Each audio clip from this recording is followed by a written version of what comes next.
মানবতার দিন কাটছে না চাঁপাইনবাবগঞ্জের বিনোদপুর বাখরালী বাজারের প্রয়াত বীর মুক্তিযোদ্ধার পরিবারের।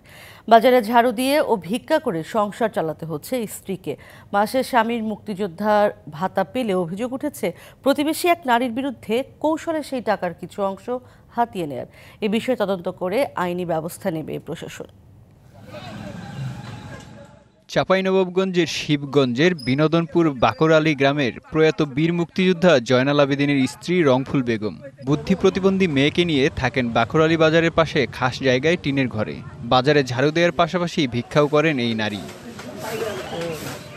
প্রতি মাসে স্বামীর মুক্তিযোদ্ধা ভাতা 20,000 টাকা পান রংফুল বেগম। তবে তার সরলতার সুযোগ নিয়ে ব্যাংকে নিয়ে কৌশলে সেই টাকা হাতিয়ে নেওয়ার অভিযোগ তানিয়া খাতুন নামে প্রতিবেশী এক নারীর বিরুদ্ধে। এর প্রতিবাদ জানিয়েছেন বীর মুক্তিযোদ্ধারা সহ স্থানীয়রা। প্রাপ্ত টাকার অন্যান্য যে বোনাস 2 ঈদে দেওয়া হয় সে টাকাটাও তার হাতে দেওয়া হয় না। এই বিষয়টি আমি প্রশাসন সহ অত্র এলাকার সচেতন মানুষের দৃষ্টি আকর্ষণ করছি। এলাকার একজন তাকে দেখাশোনা করে, ও যা বলবে তাই, ওই টাকা উঠে নিয়ে আসে, তাদের কাছে ধার বলে টাকাগুলো নেয়, তখন পরে আর দেয় না। তারা তো পাগল, জোরপূর্বক চাইতে পারে না। ধার ও বিভিন্ন কথা বলে টাকা নিলেও তানিয়া খাতুন তা ফেরত দেন না বলে অভিযোগ রংফুল ও তার মেয়ের। আনারুলের বহু লিয়ে যায়, 20,000 করে পায়। ও কি করে, টাকাটা কি করে না করে ও জানে। ধার করে করে লাই, হ্যাঁ, আর দেয় না।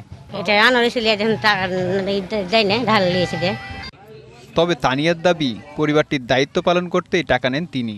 হ্যাঁ, আমি এখন খাচ্ছি, এখন আমার কাছে 2 বছর আছে কিনা আমি খাচ্ছি, কিছু থাই আমিও খাই, ওকে লিয়েই খাই। ওর যদি ভাইয়েরা থাকতো, ওর যদি তাবাদারি করতো, ওরাও তো খাইতো। আমিও ওর তাবাদারি করছি, আমিও ওর খাই। এ বিষয়ে তদন্ত করে ব্যবস্থা নেওয়ার আশ্বাস উপজেলা প্রশাসনের। একজন আরেকজনের কাছ থেকে টাকা নিয়ে নেবে এরকম সহজ সরল আসলে বিষয়টা আমি বুঝতে পারতেছি না। আমি খবর নিয়ে তারপর দেখবো আসলে আমাদের কি করার আছে, আমরা অবশ্যই দেখবো ইনশাল্লাহ। এ ঘটনায় সুষ্ঠু তদন্তের মাধ্যমে ব্যবস্থা নেওয়ার আহ্বান এলাকাবাসীর। DBC news desk.